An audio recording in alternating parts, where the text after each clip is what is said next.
네, 안녕하세요. 철영입니다. 여러분, 혹시 파레토 법칙이라고 들어보셨나요? 흔히 8대2 법칙이라고도 하는데요. 상위 20%가 80%의 부를 가지고 있고 80%의 대다수가 남은 20%를 가지고 있다는 건 이미 알려져 있는 사실이죠. 하지만 이 현상은 점점 더 심해져서 이제는 상위 10%가 90%를 가지고 있다는 말도 나오고 있습니다. 그런데 말입니다. 비트코인에서도 이미 이런 현상이 진행되고 있다는 사실을 아시나요? 한 데이터 업체의 조사에 따르면 존재하는 모든 비트코인 지갑 중 2% 미만의 비트코인 지갑 주소가 전체 비트코인 공급의 90%를 보유하고 있다고 합니다. 극소수가 대부분을 가지고 있다는 건데요. 이런 현상은 비단 비트코인뿐만 아니라 존재하는 거의 대부분의 시장에서 일어나고 있는 일입니다. 부동산 시장을 떠올려 보세요.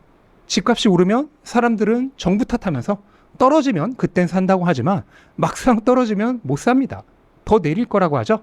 그러다 조정이 끝나고 다시 집값이 오르기 시작하면 그제서야 달려들죠. 주식도 마찬가지입니다. 뭐 항상 고점이다, 곧 떨어진다, 경기 침체다, 금리 인상이다. 당장 눈앞의 일들과 변동성에만 집중하죠. 근데 그거 아시나요? 그러는 동안에도 어디선가 부자들은 그냥 계속 사모으고 있다는 사실을, 그리고 점점 더 부자가 되죠. 그 결과로 나타난 것이 지난 수십 수백 년간의 시장의 역사입니다. 사람들은 정작 사야 할 때 사지 않고 사지 말아야 할 때 삽니다. 그리고는 가격이 떨어지면 바로 팔죠. 그게 지금 비트코인에서도 일어나고 있는 일입니다. 최근 비트코인 가격이 조정을 받고 있는 건 여러 내외부의 악재들을 해소하는 과정에서 발생하고 있는 일입니다. 다음 상승을 위한 준비 단계죠. 그런데 이럴 때야말로 사기 좋은 시기입니다. 하지만 사람들은 또 오르면 그때 달려들겠죠. 그것과는 반대로 오랫동안 비트코인을 투자해온 장기 투자자와 큰 손들은 다시 비트코인을 사모으기 시작했습니다. 가장 충격적인 게 무엇인지 아십니까? 심지어 채굴자들도 사기 시작했다는 사실입니다. 가장 큰 채굴업자인 마라톤 디지털이 얼마 전 1억 달러만큼의 비트코인을 매수한 이후 다시 추가로 2억 5천만 달러의 비트코인을 샀습니다. 이게 얼마나 엄청난 일인지 감이 오시나요? 최대 공급업자가 반대로 사재기를 시작한 겁니다. 한번 비유를 해보죠. 마트에 있는 쌀을 떠올려 보세요. 흉년이 와서 수요보다 공급이 부족한 상황입니다. 창고에 있는 물량은 계속 말라가는데 공급업자가 물량을 더 푸는 게 아니라 오히려 자기들이 사재기를 한다면 사람들은 가판대에 물건이 있는 동안에는 이게 얼마나 심각한 상황인지 이해하지 못합니다. 하지만 뒤에서는 이미 엄청난 일이 벌어지려 하고 있는 것입니다. 블랙록과 피델리티가 반년 만에 비트코인 50만 개를 가져갔습니다. 전체 비트코인의 5%가 반년 만에 ETF로 흘러 들어갔습니다. 골드만삭스와 모건 스탠리도 비트코인을 사기 시작했어요. 이들의 운용 자산은 수조 달러인데 수억 달러는 실은 전체 운용 자산의 0.01%밖에 안 되는 수량입니다. 아직 찍먹만 살짝 한 수준이에요. 기관들은 포트폴리오 할당이 시작되면 그 할당량을 채울 때까지 계속해서 들어옵니다.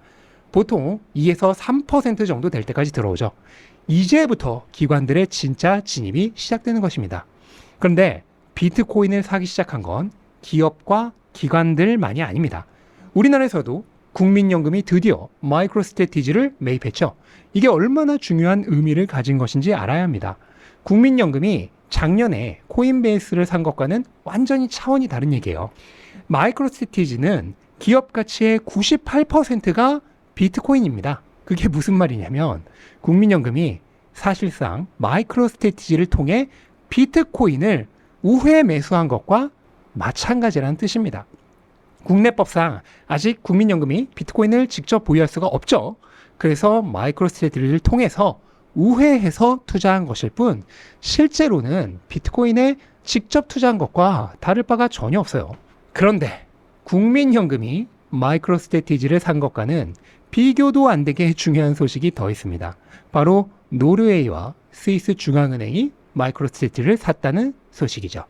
앞에서도 말했듯 이 기업의 기업 가치 98%는 비트코인입니다. 그러니까 이들 중앙은행이 마이크로스트래티지의 주식을 샀다는 것은 결국 중앙은행이 비트코인을 산 것과 마찬가지입니다. 국민연금과 마찬가지로 규제로 인해 직접적으로 비트코인을 살 수 없기 때문에 주식을 통해서 간접적으로 비트코인에 투자한 거죠. 심지어 매수 규모도 국민연금의 2배에서 4배에 달합니다. 중앙은행들이 이렇게 비트코인을 우회해서 투자했다는 게 무슨 뜻일까요? 사실상 비트코인이 국가의 준비 자산이 되었다는 뜻입니다. 채굴자가 사고 있습니다. 골드만삭스가 사고 있습니다. 모건 스탠리가 삽니다. 국가가 삽니다. 연금이 삽니다. 그런데 바로 이 지점에서 비트코인의 진짜 무서운 점이 등장하는데요.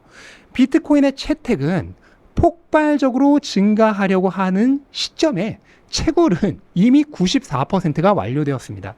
수요가 큰 폭으로 증가하는 시점에 이미 공급이 거의 다 완료되어서 신규 공급이 거의 없고 최대 공급량도 정해져 있다는 점, 그리고 공급을 더 늘리기는커녕 반감기로 오히려 공급이 줄어든다는 점, 바로 이렇게 공급과 수요의 균형이 역기하급수적이라는 특징이 비트코인의 진짜 무서운 점입니다. 지금 80만 원만 있어도 100만 사토시 살 수 있죠. 나중에 80만 원으로는 1만 사토시밖에 못 살 겁니다. 그렇게 먼 미래도 아닙니다. 저는 20년 내에 그렇게 될 거라고 생각합니다. 이전에도 말씀드렸듯 2%의 투자자가 90%의 비트코인을 가지고 있습니다. 비트코인이 50만 달러가 되면 이들은 얼마나 더 부자가 될까요? 100만 달러가 되면 얼마나 더 부자가 될까요? 이게 실제로 자본주의에서 늘 일어나 왔던 일입니다. 언젠가는 1비트코인이 아니라 1000만 사토시만 있어도 부자가 되는 날이 옵니다. 비트코인이 1000만 달러가 되면 100만 사토시만 있어도 10억입니다. 그때 비트코인은 거래도 아마 사토시 단위로 하게 될 것입니다. 8년 전에 미국에서 집 한 채를 사기 위해서는 600비트코인이 필요했죠. 이제는 6비트코인이면 충분합니다. 앞으로는 어떻게 될 것 같습니까? 나중에 1비트코인으로도 사고도 남을 것입니다. 비트코인의 가격이 계속해서 오르면 그때는 보통 사람들이 더 많이 시장에 뛰어들려고 할 것입니다. 하지만 그때는 그 사람들이 원하는 만큼의 비트코인을 축적할 수 없을 것입니다. 그들은 가격이 조금만 하락해도 공포에 팔겠죠. 그리고 그 코인을 다시 살 사람은 누굴까요? 네, 또다시 부자들입니다. 잊지 마십시오. 부자들은 항상 자산을 사 모으고 있습니다. 주식도 계속 사고요. 땅도 계속 사고 아파트와 건물을 삽니다. 그리고 이제는 새로운 자산 클래스인 암호화폐, 비트코인을 사고 있습니다. 그리고 이 부자들이 더 부자가 되죠. 그런데 비트코인은 원래 부자들을 위해 탄생한 게 아니죠. 그 반대편에 서 있는 사람들을 위해 만들어진 자산입니다. 하지만 이제는 부자들의 전유물이 되어가고 있죠. 부자들은 자본주의의 규칙을 알고 있습니다. 그래서 어떻게 부자가 되는지 알고 있죠. 비트코인은 앞으로 점점 더 보통 사람이 갖기 어려운 자산이 되어갈 것입니다. 왜냐하면 새롭게 주류 금융으로 편입된 이 자산으로 훨씬 더 많은 부자와 기업과 기관과 연금과 국가들이 들어와 경쟁을 하게 될 것이기 때문입니다. 수많은 돈이 비트코인으로 조금씩 흘러 들어오는 돈의 디지털 트랜스포메이션이 펼쳐지겠죠. 여러분도 이 디지털 트랜스포메이션의 파도만 잘 타도 20년 후에 엄청난 부자가 되어 있을 것입니다. 얼마나 부자가 될지 한번 생각해 보시기 바랍니다. 수많은 자산들에서 돈이 조금씩 이전되어 오는 증거들을 이미 앞에서 많이 보여드렸죠. 이 증거들을 보고도 미래가 예측이 안 되십니까? 지금부터 펼쳐질 사이클을 4번에서 5번만 타도 70년대 강남 땅이 막 개간되기 시작할 때 샀던 것과 같은 일이 일어날 겁니다. 주류 금융의 편입. 그러니까 지금까지는 가기 힘들었던 이 비트코인이라고 하는 섬에 대교가 놓인 거예요. 마치 70년대 강남에 한강대교가 놓였던 것처럼 우리는 지금 이런 엄청난 변화의 한복판에 서 있습니다. 근데 아무리 큰 변화라도 하루아침에 일어나진 않죠. 그래서 대부분의 사람들은 그 큰 변화의 한복판에 있으면서도 변화가 일어나는지도 모르고 지나갑니다. 그리고 다 지나가고 나서야 깨닫게 되죠.